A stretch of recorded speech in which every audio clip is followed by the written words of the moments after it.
wondering if you're feeling philosophical about turning 30 and the things you're thinking about right now. It feels good, actually. Everybody that's one of the biggest milestones, I guess.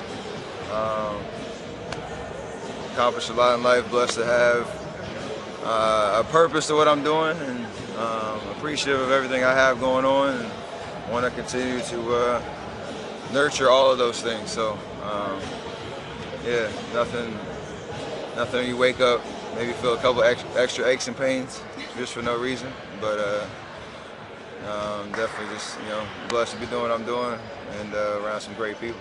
Was your birthday truly a surprise? Did they really pull it off? It was, actually. It was pretty crazy. How did they get that past you? My wife, man, she's unbelievable.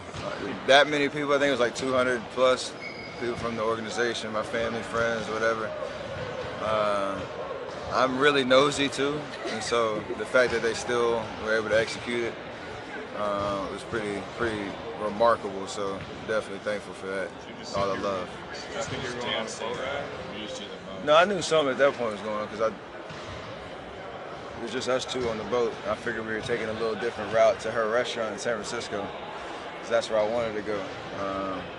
I actually fell asleep on the boat for about 30 minutes, and she woke me up and was like, "Hey, let's go look at Alcatraz." I was like, "Oh, okay, cool." And I got out there and I couldn't see anything, and then a little surprise, so it's cool. So who's dancing amused you the most? Probably my grandma's, but y'all need to know about that. How much money? We've seen that before. Is that the first time you've seen it not on video though? No. That's nothing new to us. He knows how to have a good time. What's the frustration level right now beyond obviously the birthday with the ankle and the fact that you missed at least another week? I mean, honestly, it sucks that it is my ankle, and been through this countless times, but I felt very confident in the approach that we're taking to get to as close to 100% as possible going into the stretch run of the regular season and then obviously the playoffs. So I would obviously love to be out there playing every game down the stretch, to be out there with my squad, but at this point there's enough time that, not just me, we have a bunch of guys banged up, that we all can prioritize health and understand that we need to all be ready to go. 8 games left in the regular season, wherever that number is, build our momentum up, and get ready for the playoffs. And obviously that doesn't mean the guys that are suiting up tonight are just out there. We still have control over our performance, our execution, holding ourselves to the same standards that we always do. Next man up, or next men up mentality with how many guys are out, and continue to win games in the process. So should be a fun week for everybody. Were you expecting to miss more games, or was that kind of were you expecting when you were reevaluating yesterday that you were told that you need to miss more games? Nah. I mean, selfishly, I was always keen in on tonight just because it was a big day, and you only turn 30 once, but obviously have to keep a big picture perspective. And I understood the thought process around not just how my ankle feels like today versus next Wednesday versus next Friday, whatever, but the things that I need to do rehab-wise to strengthen, my core and everything that protects your ankle, so that when I do come back, I'm ready. Obviously, you can't. There's risk playing. The reason I hurt my ankle, I landed on somebody's foot twice. Can't help that, but I got to do whatever I can to lower the probability of putting myself in that situation again, especially at this point in the season. Do you feel like maybe the one in New Orleans has kind of had a counteractive thing, where maybe it's been easier to strain the ankle since? Because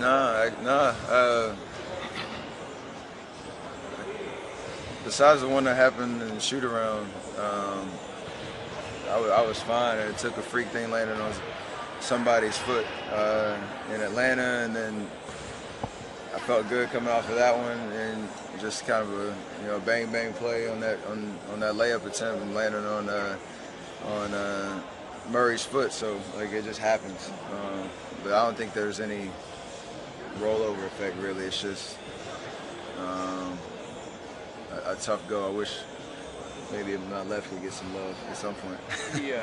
The frustration level in the last one, it didn't seem like it was like something where you were in a lot of pain. It just seemed like a frustration of like again. I mean, is that kind of what you were showing them? It was a little bit of both. It hurt, but yeah, I mean, like you said, I felt good in the Brooklyn game, and it's at the beginning of the San Antonio game. It's a fast break opportunity. I'm going up, not really thinking about my ankle, feeling really solid out there, and then bam! And as soon as it takes like a millisecond to know what's going on. And I've had so many of them. I know that the kind of degree of severity, but definitely some frustration, knowing I got to deal with the rehab process again, and and whatnot. How's it feeling now? How swollen, and what can you do at this point? I can almost do everything besides play 5-on-5 situations. So I'll have a pretty active recovery process, and it's just about getting strong and giving my ankle the best chance it can to get to 100%. Like I said before, the playoffs. So you don't want too much time to pass, because obviously you want to get out there, get your rhythm, make sure we as a team build the right chemistry and mojo going into the playoffs. So keeping that in mind, but I'm not worried about where it's going to be come next week. As a team, the Warriors have shown that they're really resilient when it comes to injuries. But where is morale right now? And new guys are on that report. It feels like the injuries just keep coming and coming. It's a tough one, but I feel like it's extremely positive around here, and everybody knows, considering how the first pre-All-Star stretch went, where we were winning games but weren't really playing well, to those first 2 weeks after the I think we went on a 6-7 game win streak, and we were playing well. Everybody was locked in, intensity was high. Then injuries started to happen. And I asked Coach, like, I went on a road trip this weekend, but just like how was the vibe around the team, and he basically mentioned like he was just really happy with where we were. Obviously we lost 2 games, but there's fight. The guys had an edge, and you can see that in just body language and just the look on people's faces when they're out there playing. So that's what it's all about, really, and continue to focus on the habits and details that are going to help us win playoff games and championships, and having that back it up as well. So all things considered, we're in a really good place. We know that most of the injuries we have a finite rehab time to them, and guys will be back, and we'll continue to build towards the playoffs. You mentioned the injuries you had earlier in your career. Have there been things through that time that have helped you kind of get over the psychological aspect?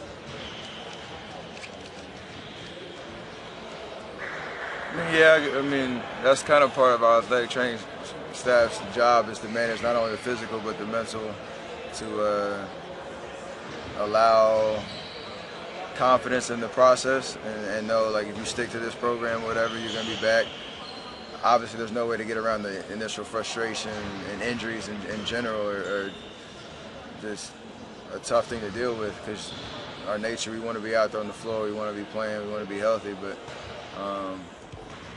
it's helpful to know, like, the big picture of playing. Like, when the games that matter, I'll be out there, and just got to do the grind work now to get myself back in that position. Obviously, that's kind of it. Obviously, with you out and you play out for 4 games, number 1 seed is going to be harder to lock down. Is that a concern at all around here? Yeah, it'll be harder, but it's not out of the question. We still got guys, willing and able to get out there and help us, like I said, win games in the meantime. And I think Coach would say we're prioritizing health over, rushing guys back to